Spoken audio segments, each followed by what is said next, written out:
Wala na akong data.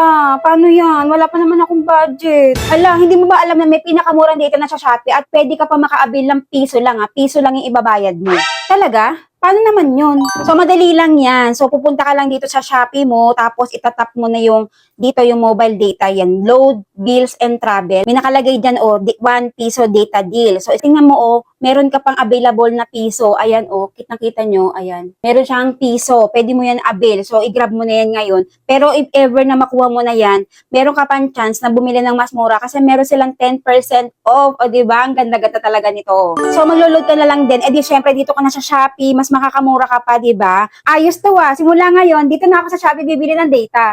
Kaya kayo, kung gusto nyo rin makaabil ng murang load, dito na kayo sa pinakamurang data sa Shopee. Alam mo ba na pwede ka palang bumili ng piso na data sa Shopee?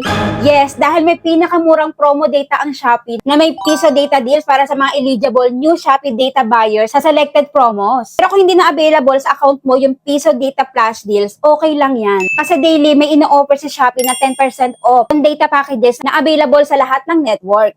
So imagine kung linggo-linggo ka naglo-load, bumibili ka ng data, so malaki talaga yung matitipid mo kapag dito ka bumili. Kung sa tindahan kayo nagpapaload, di ba, lagi pang merong tubo. So dito, pwede na kayo maka-avail ng discount. Pupunta ka lang dito sa load, bills, and travel. Pimili ka lang ng network na loloadan mo. And then pag napili mo na, ilalagay mo na yung number mo dito sa taas. And then yan, pwede ka na mamili kung anong data yung gusto mong i-load. Meron siyang 10% off daily, and yan, ito-check out mo na siya na parang ka lang din umu-order sa Shopee. Kita mo yon, maloload na yan dun sa number mo. O diba? O kung ako sa'yo, dito ka na sa Shopee bumili ng pinakamurang data. Ang galing-galing sa Shopee!